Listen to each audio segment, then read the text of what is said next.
झूठ कर करके बेबुनियाद आरोप लगा दो। मैं तो ऐसे शब्दों का प्रयोग कर रहे हैं कि मैं तो शर्मसार हूं। आज मुझे एक बात तेजस्वी यादव से कहना है, फिर मैं आऊंगा एसआईआर पर। मैं देख रहा था कि क्या क्या बोला गया है, तो तेजस्वी यादव ने एक शब्द का प्रयोग किया है, मोदी जैसा झूठा प्रधानमंत्री नहीं देखा। तेजस्वी यादव, क्या बात है तेजस्वी बाबू, आप मुख्यमंत्री हैं ना, बनना चाहते हैं ना, कभी नहीं बनेंगे अलग बात। यही शब्द का प्रयोग करते हैं क्या प्रधानमंत्री के बारे में? बोलिए, क्या राहुल गांधी के संपर्क में आकर के आपकी भाषा यही हो गई है? तो बदतमीजी की पराकाष्ठा है। जिस नरेंद्र मोदी जी को देश की जनता ने 3-3 बार प्रधानमंत्री चुना है, जो आज दुनिया के लोकप्रियतम नेता हैं, जिनकी अगुवाई में भारत की अर्थव्यवस्था कहां से कहां पहुंच गई है, उनको आप कहते हैं इनके झूठा नहीं देखा। तेजस्वी यादव, मैं बहुत भर्त्सना करता हूं, आपको इस शब्द के लिए माफी मांगना चाहिए, और जो भी वोट आपको मिलने वाला है ना, इन शब्दों का प्रयोग करेंगे तो और जनता आपसे दूर भागेगी, ऐसे ही दूर भाग चुकी है। तेजस्वी यादव, राहुल गांधी की संगत में उनकी चाल मत चलिए। वो तो अपनी पार्टी को डुबा ही रहे हैं, क्या आपको भी अपनी पार्टी को डुबाना है क्या? तो now I come on SIR. देखिए, मैंने पहले इसको दिल्ली में बताया था, आपको भी याद होगा कि चुनाव आयोग ने 24 जुलाई 2025 को स्टेटमेंट इशू किया था बिहार के एसआईआर के बारे में। क्या कहा था?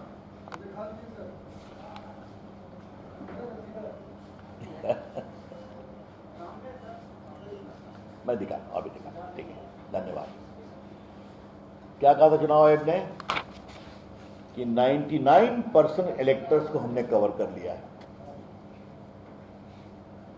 और बीएलओ और बीएलए ने रिपोर्ट किया है कि 21,06,000 मतदाता मर चुके हैं। 21,06,000 मतदाता। बीएलओ और बीएलए ने रिपोर्ट किया है कि 31,05,000 मतदाता परमानेंटली दूसरी जगह चले गए, और बीएलओ और बीएलए ने रिपोर्ट किया है कि 7 लाख ऐसे मतदाता हैं जो 2 जगह पर मतदान करते, जिनका वोटर लिस्ट में नाम है। मैं पटना का सांसद हूं ना, मेरे क्षेत्र में 6 विधानसभा है, क्या मैं हर जगह वोटर हो सकता हूं? नहीं हो सकता। मैं विमेंस कॉलेज में वोटर हूं, आप भी कहीं वोटर होंगे। क्या राहुल गांधी या तेजस्वी यादव ने बताया कि ये वोटर जो हैं वो 7 लाख में नहीं है, उनका एक ही जगह वोट नाम है? कोई जवाब नहीं। क्या उन्होंने कहा कि 21 लाख में जो मरने की सूची दी गई है वो लोग सही में जिंदा हैं? कुछ लोगों को जिंदा दिखाया, तो बाद में आपने देखा होगा टीवी पे, आप लोगों ने दिखाया, महिलाओं ने कहा कि दबाव में आकर के हमने बोल दिया, गलत। फिर मैं चुनाव आयोग का दूसरा स्टेटमेंट है, जो आज का स्टेटमेंट है, कहां गया रोहित? अरे मोहित, आज का स्टेटमेंट है, बहुत दिखा, एक और होगा। आज 24/8 का, कहां गया? एक मिनट भैया, अभी तो था ना 24/8 का। हाँ, ये देखिए, ये आज का स्टेटमेंट है चुनाव आयोग का। रविशंकर प्रसाद थोड़ा तैयारी करके आते हैं प्रेस कॉन्फ्रेंस में, हम राहुल गांधी की तरह बकवास नहीं करते हैं, ये 24/8 का आज का स्टेटमेंट है चुनाव आयोग, उनके साइट पर है। इसमें क्या हुआ है,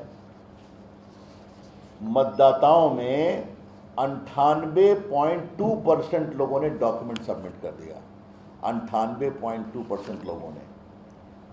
और क्या है, 7,24,00,000 मतदाता में सिर्फ 0.16% ऑब्जेक्शन आया है, मतलब बहुत माइनर। और सबसे बड़ी बात जो पटना के पत्रकार मित्रों को बताते हुए प्रसन्नता हो रही है कि 3,28,000 ऐसे दावेदार हैं जो 1 जुलाई को 18 वर्ष के हो गए या 1 अक्टूबर को होने वाले हैं।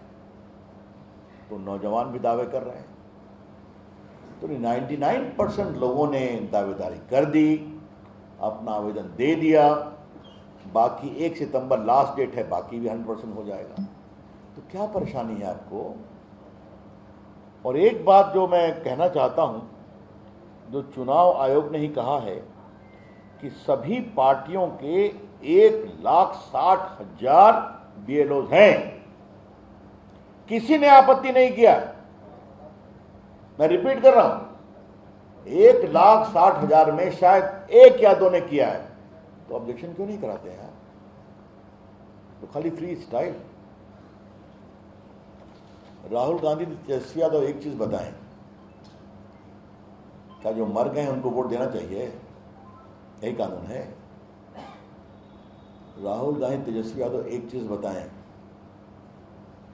जो 2 जगह वोटर हैं उनको वोट दे दिया जाए।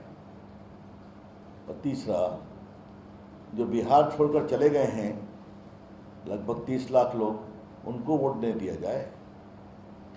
और वैसे भी 2 महीना ऑब्जेक्शन का समय है, 1 महीना शायद, आप दीजिए ना, आप बताइए तो सुनवाई होगी, कार्रवाई होगी। तो काम कुछ नहीं करेंगे, कभी काली जीप, कभी हरी जीप, कभी थार गाड़ी, कभी मार गाड़ी पर घूमते हुए सबको गाली पड़ते रहेंगे। राहुल गांधी जी, अब देश बहुत आगे निकल गया है। अब देश जिम्मेवारी की बात अपेक्षा करता है। मैं इतना भूल ही गया, स्पीकर साहब हमको बोलने नहीं देते हैं, उनको भी नहीं छोड़ा। और जब बोलते हैं तो इतना कसकर बोलते हैं, एक मुक्का मार दिया। हम लोग बैठे हुए थे पार्लियामेंट पर सब सिंदूर की बहस में कि स्पीकर साहब को कहना पड़ा कि वो संसद की प्रॉपर्टी है। जरा सा एक बार संविधान के 75 ईयर्स पर बहस हो रही थी, मेरा भाषण था उनके बाद, ऐसा ज्ञान दे रहे थे, 5-6 साल में व्यक्ति जवान हो जाता है। तपस्या करने से शरीर में गर्मी आती है। हम लोग भौचक हो गए। तो बाद में हमने कहा, अध्यक्ष जी, आज तो मैं ज्ञान का ऐसा सागर माननीय विपक्ष नेता से प्राप्त कर रहा था कि मुझे जाके पढ़ाई करनी पड़ेगी। जो हमारे तपस्वी हिमालय में बैठ के तपस्या कर रहे हैं, आज तो उनको लगेगा कि इंदिरा गांधी का पोता क्या बोल रहा है, और तपस्या व्यर्थ है क्या? यही तो उनका हाल है। तो न स्पीकर को छोड़ेंगे, न मीडिया को छोड़ेंगे, न चुनाव आयोग को छोड़ेंगे। अब हम लोग तो छोड़ दीजिए, न सावरकर ऐसे क्रांतिकारी नेताओं को छोड़ेंगे। तो जो मैं कहूं वही सही, बाकी सब गलत। और इसके पीछे का एक भाव है मित्रों। क्या भाव है? कि देश का शासन कांग्रेस पार्टी करेगी और राहुल गांधी प्राइम मिनिस्टर बनेंगे, और बिहार का शासन आरजेडी करेगी और तेजस्वी यादव मुख्यमंत्री बनेंगे। ये है अहंकार। और उसके पीछे भाव ये है कि नरेंद्र मोदी कहां से बैठ गया और नीतीश कुमार कहां से बैठे हैं। ये तो हमारी गद्दी है। तो ये गद्दी के प्रति इतनी तृष्णा है कि हम ही बैठेंगे। तो दोनों, मैं युवराजों को कहूंगा, जनता आपको नहीं बैठाने वाली है। तो मित्रों, मुझे लगा कि आज उनके जो बड़े ही बेबुनियाद, बेशर्मी भरे आरोप थे, उसका जवाब देना जरूरी था। तो पार्टी की ओर से मैंने विस्तार से रखा है। अब आपके प्रश्नों का उत्तर देने के लिए मैं तैयार हूं। सर, एक-एक करके अररिया में जब पत्रकार बात कर रहे थे तो प्रधानमंत्री बनाने की बात की है तेजस्वी यादव ने राहुल गांधी को, लेकिन जब मुख्यमंत्री की बात हुई तो राहुल गांधी तेजस्वी यादव की बात पर चुप हो गए। तो ये सवाल हमसे काहे पूछ रहे हैं? उनसे न पूछिए। न वो प्रधानमंत्री बनने वाले न मुख्यमंत्री बनने वाले हैं। तो राहुल गांधी तो समझ गए कि हम प्रधानमंत्री नहीं बनने वाले हैं, और वो भी समझ गए कि ये भी मुख्यमंत्री नहीं बनने वाला है। तो शायद तेजस्वी ने गलती कर दी, वो गलती नहीं करना चाहते हैं। कभी कभी अकलमंदी की बात करते हैं, या लगता हो कांग्रेसियों को बैठाएंगे, लेकिन दोनों में कुछ नहीं होने वाला है। एनडीए और निर्णायक बहुमत से जीतेगा। और मैं देश की जनता को बड़ी विनम्रता से बताना चाहता हूं, इन दोनों युवराज का सही चेहरा देखिए, जो प्रधानमंत्री के बारे में क्या शब्दों का प्रयोग करते हैं, तो चुनाव आयोग के बारे में क्या शब्दों का प्रयोग करते हैं। कभी ऐसे लोगों से आप जिम्मेवारी की अपेक्षा कर सकते हैं? अनुज शर्मा जी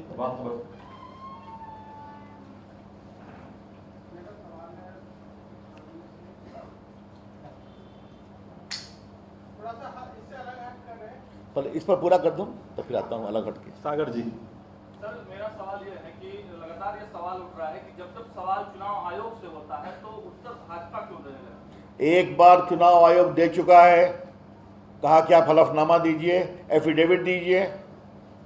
क्यों नहीं देंगे एफिडेविट? आप भारत के चुनाव के कानून में लिखा हुआ है, आपको आरोप लगाना है तो एफिडेविट पे आइए। भारत के चुनाव कानून में लिखा है, अगर आप चुनाव में हार गए तो 45 डेज में आप इलेक्शन पिटीशन फाइल करिए। तो आप कुछ नहीं करेंगे, कहीं बेंगलोर में कुछ काम करा के दिखाएंगे, कहीं कहीं कुछ काम करा के दिखाएंगे। तो क्या कोर्ट उन्होंने कहा, एफिडेविट पर कहिए, ताकि आपकी बात गलत साबित हो तो आपके खिलाफ कानूनी कार्रवाई हो। तो आप भाग जाते हैं। हम बचाव नहीं कर रहे हैं। आज उन्हें पीएम को गाली पड़ा है, आज उन्हें चुनाव पर गाली पड़ा है। उन्होंने कहा कि वोट की चोरी होती है। एनडीए की सरकार ईमानदारी से जीतती और जीतेगी, यह कोई वोट चोरी नहीं होती। इसलिए उनका सही चेहरा बेनकाब करने हम आए हैं।